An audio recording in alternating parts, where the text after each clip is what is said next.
नमस्कार प्रेक्षक हो, आचार्य 90 FM यो ऑन रेडिओ मध्ये मी तेजस्विनी आपलं मनपूर्वक स्वागत करते. मित्रांनो, आजच्या आपल्या सेलिब्रिटी शो मध्ये आपण थर्ड जनरेशन इल्युजनिस्ट म्हणजेच मॅजिशियन निर्मल कुमार सर यांना आमंत्रित केलेलं आहे. निर्मल सर, तुमचं मनपूर्वक स्वागत आमच्या आचार्य 90 FM स्टुडिओ मध्ये. आणि सरांची खरं तर गरज नाही आहे ओळखत, तुम्ही सगळे पाहिलं असेल त्यांना वेगवेगळ्या चॅनल्सवर.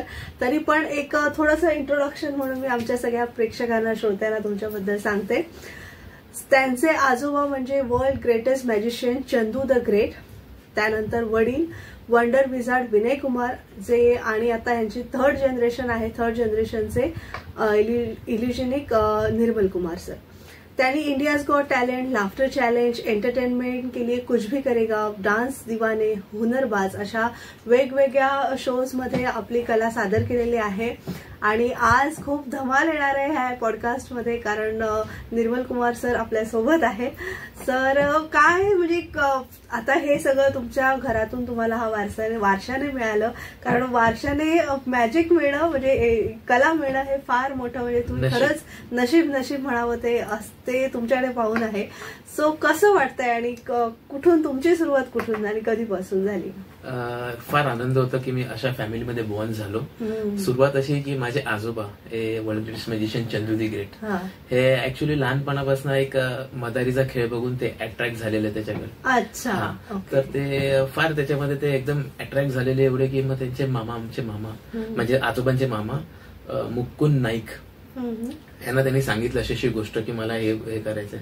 तर त्यांना पण फार काही माहिती होती की काय करतात वगैरे ते कसं. तर त्यांनी काहीतरी समजवलं त्यांना, असं गोष्टी असतात. हा, तर त्यांनी सांगितलं की तू अभ्यास करायचा, त्याच्यानंतर या कलेकडे जायचं. अच्छा. तर मग ती कला केली त्यांनी, म्हणजे अभ्यास वगैरे केला. त्याच्यानंतर ते टेक्स्टाईलचे मॅनेजर होते, पण त्यांचं मन जादूमध्येच होतं म्हणून ते जॉब सोडलं. खूप लोकांनी सांगितलं की मॅनेजरची पोस्ट सोडतोय आणि जादू कलेकडे जातोय, तिचं काय भविष्य आहे की काय नाही. तेव्हाच्या काळात फार हे होतं.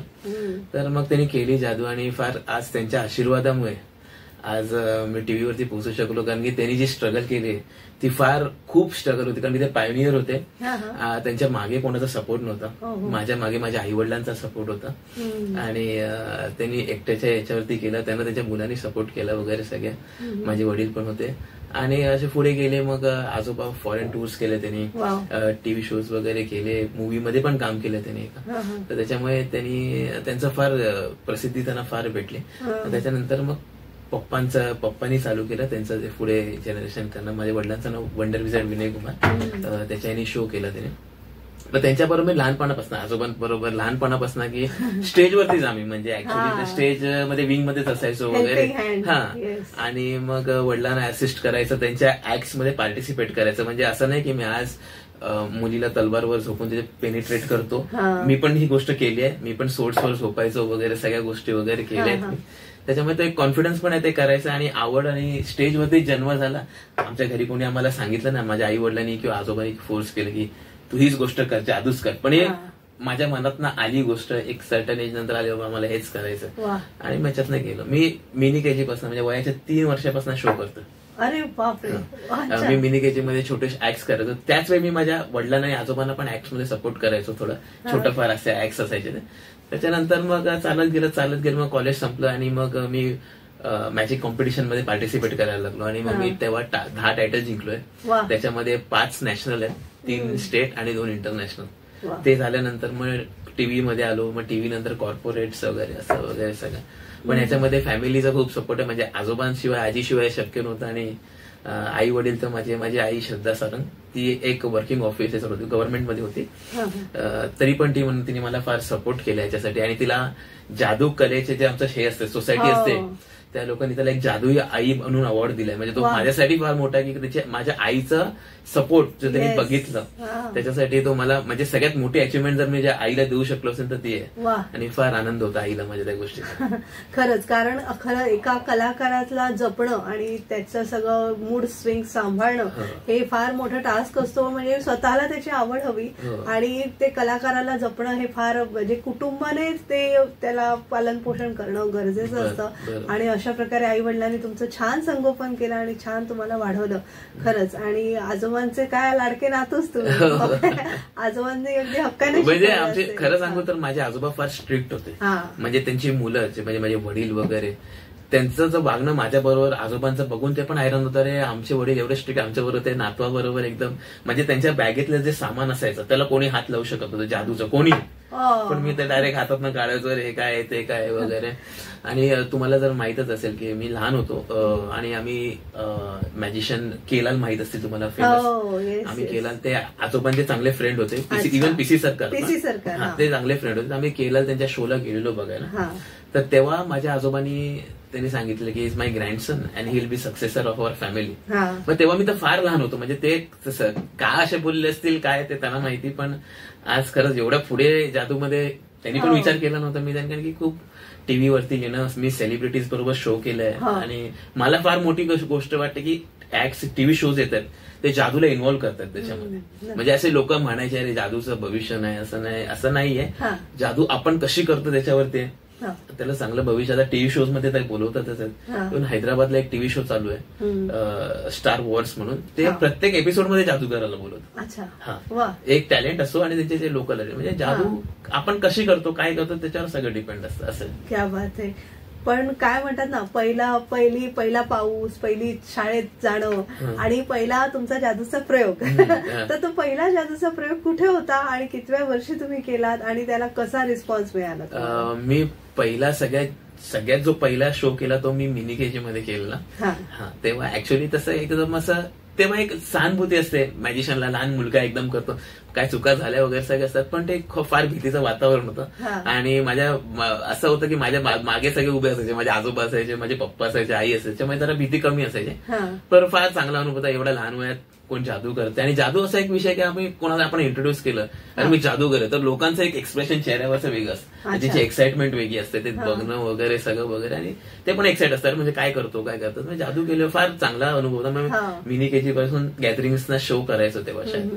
असं आणि कॉलेजच्या काही आठवणी, कारण कॉलेजमध्ये तुम्ही मुली मागे नाही, कॉलेज ऍक्च्युली मग काय झालं म्हणजे मी असं ठरवलंय की कॉलेज लाईफ खूप एन्जॉय करायची. म्हणजे मी असा विचार केला, कारण मी ज्या शाळेत होतो तिथेच ते कॉलेज होतं, माझं स्वप्न त्या कॉलेजमध्ये जायचं. ते आहे पोद्दार कॉलेज आणि मी होतो किंग जॉर्ज मध्ये IAS इम्प्रेशन पडायला एकदम नाही असं काही एवढं तेव्हा मी फेमस नव्हतं, पण ते लोकांना माहित होतं मी एक चांगल्या जादूगर फॅमिलीमधनं येतो आणि माझ्या आजोबा वडिलांबद्दल सगळ्यांना माहिती होती तशी, नाही असं नाही. पण मी एवढं मॅजिक मध्ये तेव्हा हे नव्हतं जेवढं आता कॉलेज संपल्यानंतर आहे. म्हणजे आता कदाचित असतं तर आता खूप गोष्टी वेगळ्या असतात तेव्हा, पण प्रत्येक गोष्टीचा वेळ असतो आणि असते, त्याच्यामुळे काय हे नाही. म्हणजे तुम्ही टॅक्टफुली तुमचं कॉलेज मी ठरवलेलंच आणि मी घरी पण सांगितलं मी आता 5 वर्ष कॉलेजची मी लाईफ एन्जॉय करणार. मी फार अट्रॅक्टेड होतो कॉलेज लाईफला. मी जेव्हा बघायचो तिथून शाळेतनं जाताना किंवा मुव्हीज मध्ये, मुव्हीज सारखं तर नसतं कॉलेज लाईफ, पण एक फार अट्रॅक्शन.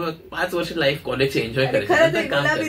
हो खरं ते परत दिवस येत नाहीत. आज पण मित्रांच्या आठवणी वगैरे काढतो ते दिवस, अजूनही भेटतो आम्ही मित्र वगैरे, नाही असं नाही, पण ते कॉलेजचे दिवस वेगळेच असतात. आज पण मी आलो इथे तेव्हा एक वेगळा वाईब आला असं सगळ्यांना बघितलं. स्टुडंट्स वगैरे सध्या सुट्टी आहे आणि मुलं थोडी कमी आहेत, पण एरवी खूप असं छान एनर्जी असते आणि युथ मध्ये लाईफ मध्ये परत जर ते दिवस करता आले तर ते खरंच करू. आणि मी सगळ्यांना सांगेन की कॉलेज लाईफ एन्जॉय करा. हे दिवस परत येत नाही, नंतर कामच करायचंय, टेन्शन असणारच सगळ्या गोष्टींचं, पण कॉलेज लाईफ एन्जॉय करा. अच्छा, आता मला विचारायचंय की तुम्ही जेव्हा प्रयोगाला जाता तेव्हा बेसिक तयारी तुम्ही ऍज अ मॅजिशियन तुम्ही काय करता? म्हणजे प्रॉपर्टी पासून कॉस्ट्युम पर्यंत आणि लोकांच्या समोर उभं राहणं आणि ती जादू सादर करणं. बरं, तर सगळ्यात पहिलं कसं असतं की मी शोची थीम बघतो काय, म्हणजे माझे शोचे कन्सेप्ट आहेत वेगळे. एक लाईक स्टँडअप ऍक्ट्स असतात, लाईक कंज्युरिंग म्हणजे मी एकटा असतो आणि audience participation acts, mind reading वगैरे सगळे ऍक्ट्स करतो, डिजिटल व्हिज्युअल्स वगैरे ते एक असतो. नंतर त्याच्यानंतर कॉम्पॅक्ट इल्युजन्स असतात, त्याच्यामध्ये इन द सेन्स मी ऑडियन्स मेंबरच्या मुलीला बोलवतो, तिला 2 हिस्सेत कापतो, जो मी मलाइका अरोरा बरोबर केलाय. परत हात कापणं जो माधुरी दीक्षित बरोबर केलाय, अशा सगळ्या गोष्टी, लेव्हिटेट करणं, हे सगळे असतात. नंतर मग ग्रँड इल्युजन वगैरे असं असतात. प्रत्येक शोची थीम बघितली जाते काय आणि त्याप्रमाणे प्रिपरेशन. जे कॉम्पॅक्ट इल्युजन आणि ग्रँड इल्युजन आहे तो मोठा कन्सेप्ट आहे. त्याच्यामध्ये खूप मी एकटा काम करत नसतो, खूप काम करत असत. माझा भाऊ आहे, कझिन आहे माझा अतुल सारंग, तो म्हणजे ऍक्च्युअली हिज माय बॅकबोन म्हणजे शो मध्ये तो. आणि माझे पप्पा जेव्हा होते, आई पप्पा, आता माझे आई पप्पा नाही आहेत, तर आता तो सगळं सांभाळतो वगैरे. आणि तो मेन पिलर आहे माझ्या शोचं जरी म्हटलं, कारण की कसं असतं जेव्हा आपण स्टेजवरती असतो तर आपल्याकडे प्रॉप्स येणं आणि जाणं हे सगळं मेन असतं, मागचा माणूस फार मेन असतो. तर माझे वडील असताना वगैरे, आई असताना त्यांना नॉलेज होतं त्या गोष्टीचं वगैरे, पण आता तोच एकटाच आहे जो सगळं करतो. आणि आता आहेत खूपशे नवीन आहेत बरोबर लोक, आणि फॅमिली मधलाच माणूस आहे. हो, फॅमिली फॅमिली खूप छान असेल. हो. मग ते कसं, मग प्रॉप्स असतात, मग ते माझं गोडाऊन आहे स्वतःचं, कारण की खूप ह्यूज प्रॉप्स आहेत ते. मग आमचे हे ट्रान्सपोर्ट सर्व्हिसेसचे लोक असतात, ते सगळ्या गोष्टी लिस्ट काढली जाते कुठच्या ऍक्ट्स करायचे आहेत. मग मॉडेल्स येतात, जे असिस्टंट असतात मुली, या ऍक्टसाठी कुठची किती लागणार आहे ऍक्ट्स, त्यांच्याबरोबर रिहर्सल्स केले जातात. सगळ्या गोष्टी असतात, कोरिओग्राफी असते, म्युझिक असते. मग प्रत्येक ऍस्पेक्ट, मग कॉस्ट्युम असो, माझे प्रॉप्स असो, मॉडेल्सचे कॉस्ट्युम असो, कोरिओग्राफी, प्रत्येक गोष्टीमध्ये, नुसतं मॅजिक प्रॉप्स मध्ये किंवा मॅजिक ऍक्ट मध्ये प्रत्येक गोष्टीमध्ये मी परफेक्शन बघतो मी. आणि अशी गोष्ट आहे की मी स्वतः कपडे मुलींचे मॉडेल्स आहेत, मी मुलगा असून पण त्यांचे मुलीचे कपडे मी स्वतः डिझाईन करतो, माझे स्वतःचे मी डिझाईन करतो, माझे प्रॉप्स मी स्वतः बनवतो. आणि सगळी कोरिओग्राफी वगैरे सगळं हे करतो स्वतः. तुमच्याबरोबर अशाच आपण छान गप्पा मारणार आहोत आणि मॅजिकच्या दुनियामध्ये सफर करणार आहोत. एक छोटीशी विश्रांती घेऊया आणि निर्मल कुमार यांच्याशी आपली बातचीत चालू ठेवूया. तुम्ही ऐकत राहा आचार्य 90 FM युअर ओन रेडिओ.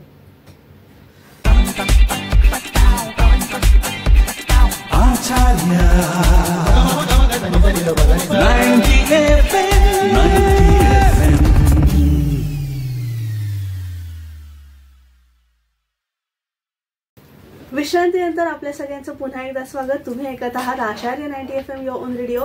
आणि आपण वेकेशन स्पेशल शो करतो आहे. सेलिब्रिटी शो मध्ये आपण third generation इल्युजनिस्ट magician Nirmal Kumar यांना आमंत्रित केलेलं आहे. तर सुट्ट्यांचा माहोल आहे आणि आमच्या बच्चे कंपनीला सगळ्यांना थोडी मॅजिक तुम्ही दाखवालच, आणि तुम्ही मॅजिक थोडी करून दाखवावी, आणि म्हणजे एक छान मजा येईल, ते तुम्हाला एक रिक्वेस्ट होती. आणि सगळे आपण आता शोज बद्दल तुमच्या म्हणजे सेलिब्रिटी ज्या, म्हणजे तुम्ही आता माधुरी दीक्षितचा उल्लेख केला, आणि मी पण ती क्लिप पाहिली की माधुरी दीक्षितला किती छान वाटलं की तिचा हात परत जशाच्या तसा होता. तर सगळ्या सेलिब्रिटीना आणि माधुरी दीक्षितला पाहणारा कोणाला आवडणार नाही, तर ते फार असं माझं पण स्वप्न आहे माधुरीला भेटायचं. तर कसं होते ते म्हणजे सेलिब्रिटी आज खरं सांगू, आज जादू कलेमुळे आज खरंच म्हणजे मी किंवा जे सगळे लोक त्यांनी विचार केला नव्हता की माधुरी दीक्षित, ऋतिक रोशन, मिथुन चक्रवर्ती, आणि खरं सांगू तर तुम्हाला ते स्टार आहेत, पण ते फार चांगले व्यक्ती आहेत सगळे. ऑन सेट ते कसं एक नॉर्मल माणसासारखे असतात, ते आपल्या बरोबर वागणं त्यांचं वगैरे सगळं नॉर्मल असतं, काही ऍटिट्यूड वगैरे काहीच कोणाला असं. इव्हन ऋतिक रोशन म्हटलं, सगळं राजकुमार राव, सगळे म्हणजे, आणि साऊथचे पण फार म्हणजे साऊथचे पण जे ऍक्टर्स असतात वगैरे फार ते हे असतात, एकदम सॉफ्ट हार्टेड असतात आणि डाऊन टू अर्थ वगैरे असतात. तर फार आनंद होतो त्यांच्या, असं म्हणजे असं वाटत नाही की बाबा की हे बाबा सेलिब्रिटी आहे ते असे येतात वगैरे, असं नाही. ठीक आहे, त्यांचं पर्सनॅलिटी वगैरे असते त्यांची, टीव्हीवर आपल्याला दिसतं, पण ते फार चांगले असतात. आणि जादू करायची म्हटलं तर ते फार खुश असतात ते करायला. तर फार चांगला अनुभव आहे. माधुरी दीक्षित, मलाइका अरोरा वगैरे, त्यांना सगळ्यांना जादू आवडते पहिली गोष्ट, आणि त्यांच्याबरोबर जादू करायची म्हटलं तर ते एक्सायटेड होतं. इव्हन ऋतिक रोशन वगैरे सगळे एक्सायटेड, जादू करायची, काहीतरी वेगळं करायचं वगैरे. पण फार आनंद झाला मला त्या गोष्टीचा. अभिमान मला, माझ्या घरातल्यांना, माझे मित्र परिवार सगळ्यांना आहे की बाबा आपला एक मित्र आज इथे जाऊन सगळ्या गोष्टी करतोय.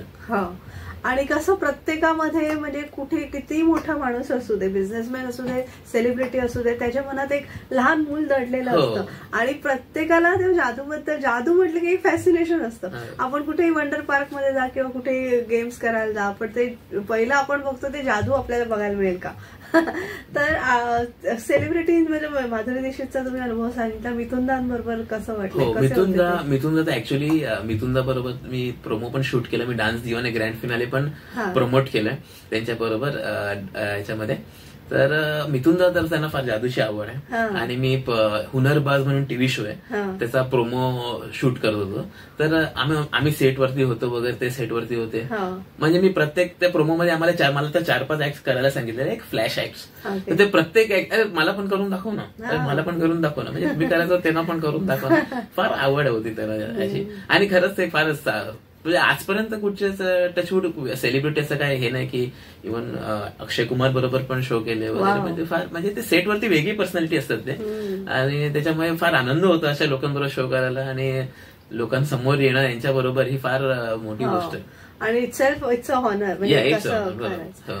आणि तरी आपण तुम्हाला मिळालेल्या अवॉर्ड्स विषयी जाणून घ्यायचं आहे, कारण या क्षेत्रात सुद्धा कशा प्रकारचे अवॉर्ड्स असतात आणि ते आपल्याला माहिती नाहीयेत. सो त्याविषयी थोडं. इंडियामध्ये magic India all over world होतात मॅजिक कॉम्पिटिशन्स असतात. तर माझ्या वडिलांनी मला सांगितलेलं की जर तुला याच्यात सुरुवात करायची आहे तर तू मॅजिक कॉम्पिटिशन करायला पाहिजे. आणि तिथे कसं असतं, तो तुम्हाला स्टेज भेटतो, तिथे सर्व मॅजिशियन्स असतात. आणि जर तुम्ही जिंकला तिथे तर तुम्हाला गाला शो असतो, तो रात्री शो करते, तिकडचे लोक बघायला येतात. तर ते बोलले तिथे जर तू केलंस तुला कॉन्फिडन्स येईल, आणि जर काही चुका झाल्या काय झाल्या वगैरे तर तुला समजतील तू कुठे लॅक करतोय, जे नॉर्मल ऑडियन्स समोर जाऊन अजून तू येऊ शकतो. तर मी ते सुरुवात केली कॉम्पिटिशनला, आणि सुरुवात झाली अशी की सगळे टायटल जिंकतच गेलो.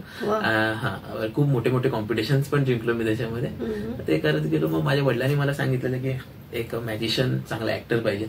तर मी अनुपम खेर सरांचा ऍक्टिंग क्लास पण केलाय, थिएटर पण केलंय वामन केंद्रे सरांचं, आणि शामक दवाचे डान्स क्लासेस पण केलेत.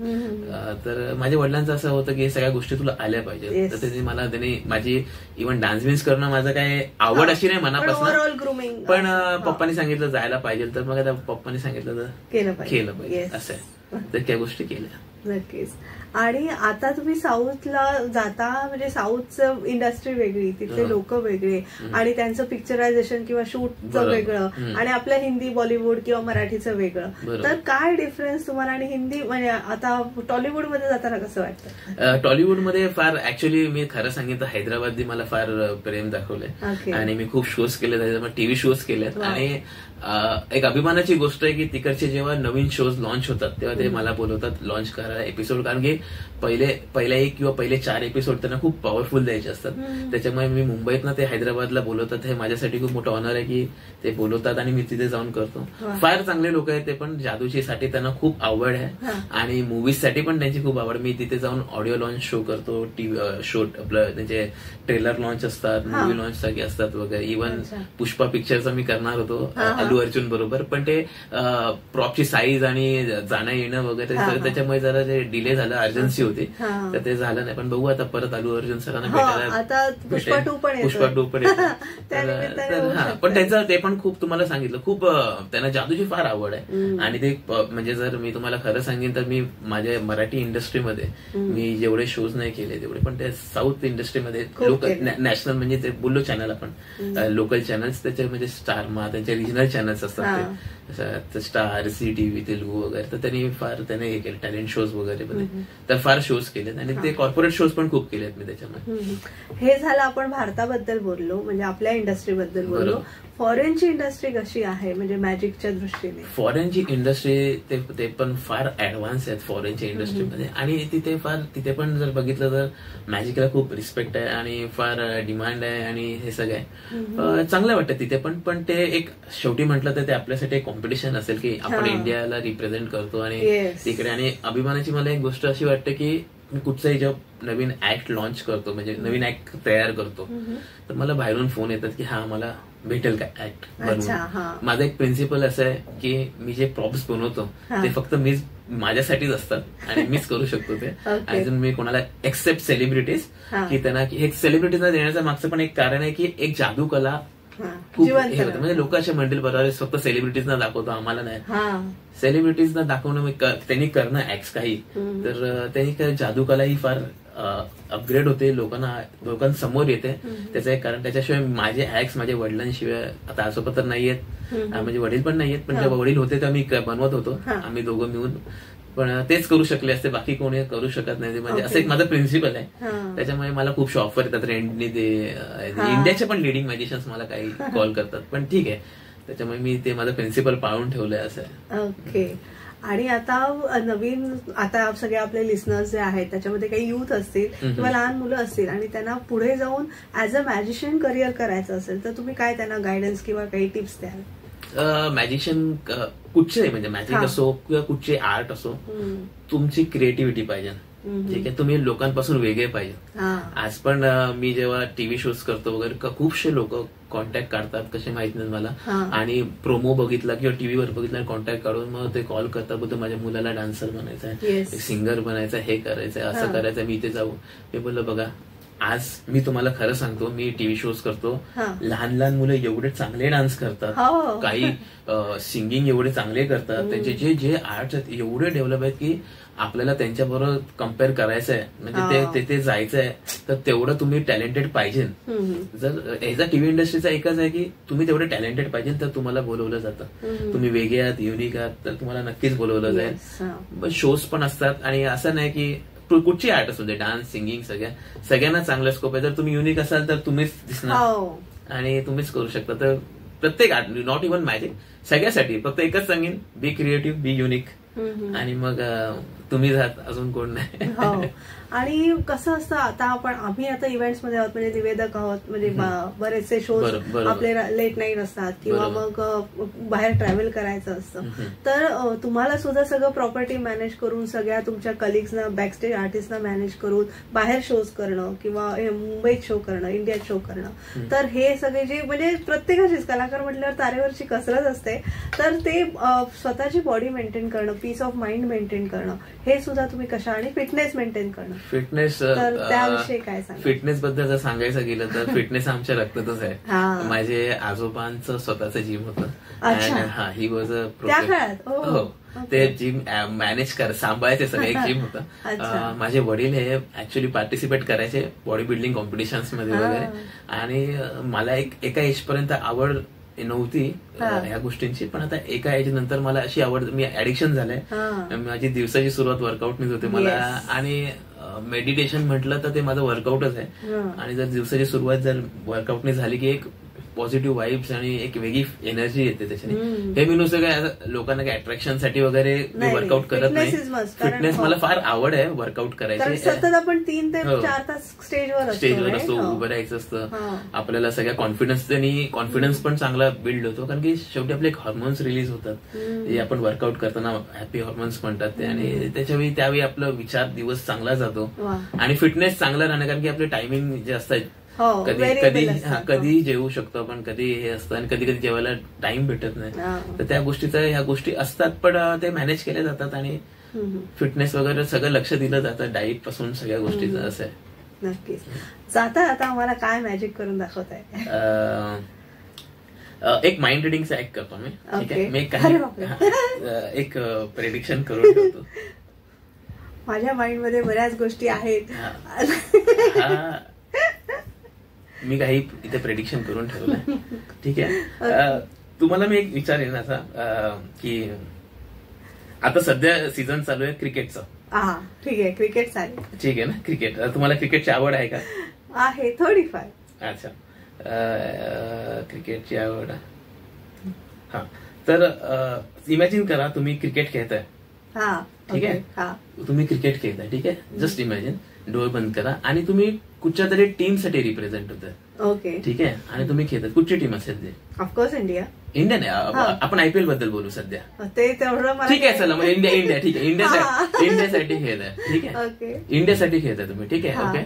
आता तुम्ही बॅटिंगला क्रीजवर गेलात आणि खेळताय, आणि तुम्ही एका पर्टिक्युलर स्कोरला आउट झालाय. 0 to 100 to 100 मध्ये, पण एक पॉवरफुल नंबर सांगा की तुमचं काही तो आवडीचा असेल, काय असेल काय नसेल, तो तुमच्या आवडीचा सांगा, काही सांगा. कितीला आउट झाला तुम्ही स्कोर? रिव्हील करू? सांगा. 121. नाही, बिटवीन 1 to 100. 1 to 100 मग 21. अच्छा, हा काय स्पेशल आहे काय? नाही, असं आवडतो. असं आवडतं, असं काय तुमची बर्थडे वगैरे? नाही, माझ्या मोबाईल मध्ये लिस्ट आहे, नोट्स आहेत. ठीक आहे, तुम्ही वाचू शकता. आपण हे बघा, सगळे नोट्स आहेत त्याच्यामध्ये. ठीक आहे, तर ह्याच्यामध्ये शॉपिंग लिस्ट तुम्ही वाचाल काय काय शॉपिंग लिस्ट आहे. 100 cartoon characters, world best cricketers, Telugu actors, family. तर आपण आता क्रिकेटर्स बद्दल बोलू. तुमचा विषय तो क्रिकेटर्स आहे. आता माझ्याकडे नावं लिहिली. आता फर्स्ट नेम काय सांगू शकाल का? MS Dhoni, second. ठीक आहे, ऑल आर डिफरंट. ठीक आहे. आता तुम्ही नंबर सिलेक्ट केला किती? 21. सचिन तेंडुलकर. सचिन तेंडुलकर. आता जर तुम्ही 20 सिलेक्ट केला असता तर कुठचा होता? 20 असता तर कुमारा संगकारा आणि 22 असता तर अजय जडेजा. ओके, ठीक आहे. तुम्ही पण मनात माझ्या सचिन तेंडुलकर. तुम्ही सचिन तेंडुलकर होता मनात. तुम्ही 21 तुम्ही स्वतः सिलेक्ट केला. आपलं काही प्लॅन नव्हतं. मी तुम्हाला आधी सांगितलं काही प्रेडिक्शन केलंय. हे मिरॅकल नसेल तर ह्याच्यात सचिनचा फोटो असेल तर. हो, हा बघा. येस येस, वाव, खरंच ग्रेट. सचिन तेंडुलकर, खरंच अमेझिंग अमेझिंग. हे असे आम्ही ऍक्ट करतो. ऍक्च्युली मी जेव्हा शो टीव्ही स्टेजवर करतो. मी सगळ्यांना सांगते, म्हणजे आम्ही आधी काहीच बोललो नव्हतो. डायरेक्ट आम्ही टेक केलंय आहे की आम्ही आधी ठरवलं पण नव्हतं की सर आपल्याला काही मॅजिक दाखवणार आहेत वगैरे असं. रॅन्डमली आता माझ्या तोंडून निघून गेलं की काही मॅजिक दाखवा. आणखी काही शॉर्ट अँड स्वीट. ठीक आहे, मोबाईलशीच रिलेटेड करू शकतो आपण. एक कार्ड्स बद्दल माहिती आहे का मला? Not much. सेलिब्रिटी घेऊ आपण. कार्ड्स आणि बघू माझं हिंदी सेलिब्रिटी. ठीक आहे, चला एक काम करूया आपण. एक प्रेडिक्ट करून बघूया, एक प्रेडिक्शन करून बघूया. ओके, ठीक आहे. ठीक आहे, काही मी प्रेडिक्शन करून ठेवलंय. तर आपले डे टू डे ऑब्जेक्ट असतात डेलीचे. ठीक आहे, आपण काय काय वापरतो. तर आपल्याकडे सगळे तुम्ही बोला काहीतरी करून दाखवतो. तर फॉर एक्झाम्पल पेन घेऊ शकतो का आपण? पेन घ्या. आणि रिंग आहे. रिंग आहे. ठीक आहे, रिंग. ठीक आहे. आता कीज आहे तुमच्याकडे, माझ्याकडे तर आहे की. तुम्ही बाईक कीज आहे. आणि चौथी गोष्ट मोबाईल आपला घेऊया. आणि हे एक वॉच घेऊ. ओके, ठीक आहे. वॉच माझं. ओके, ठीक आहे. ठीक आहे. आता जर तुम्हाला मी सांगितलं एक कुठचंही डिसिजन घ्या ह्याच्यातलं. हे बघा, आता तुम्ही काही चूज करा. आता तुमच्यावरती. ठीक आहे, काय चूज करा तुम्ही? केलंय मी. सांगा ना ऑडियन्सला सांगा. ओके, मी रिंग सिलेक्ट केली आहे.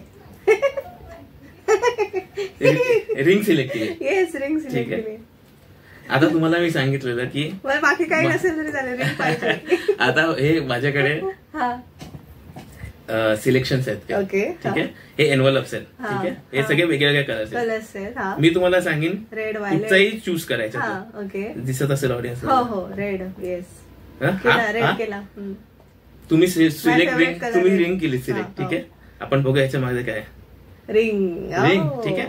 असंच नाही, जर तुम्ही दुसरा कुठचं जर सिलेक्ट केलं असतं हा एनव्हलप, तर ह्याच्यामध्ये असतं मोबाईल. ह्याच्यात पेन, कीज.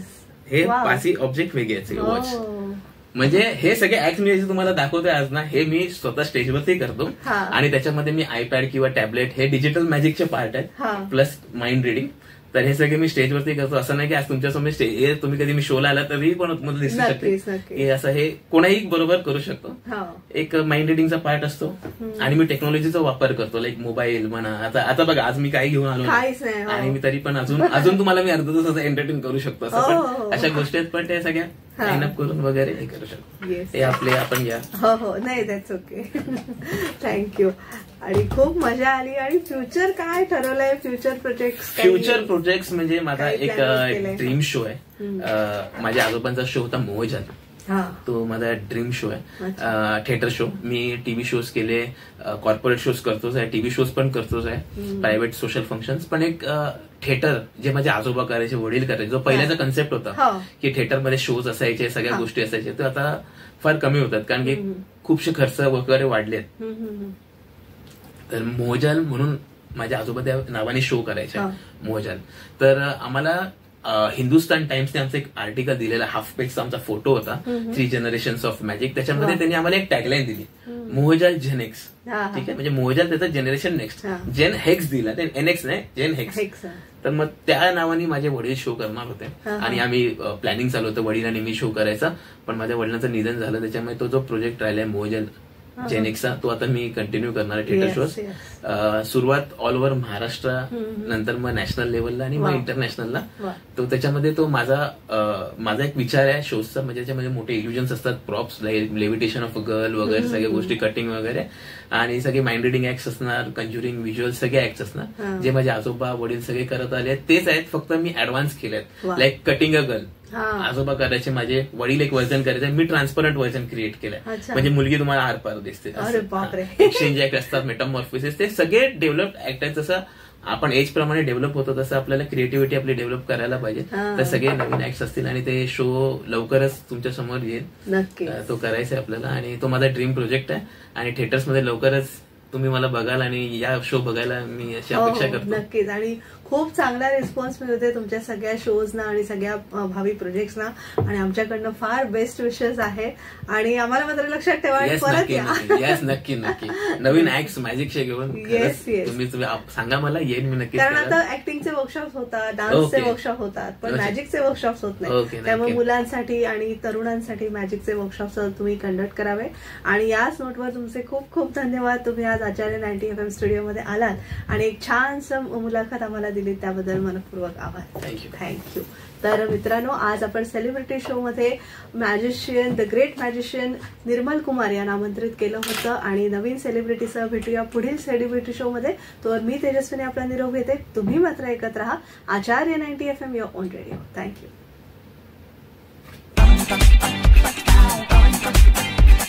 आचार्य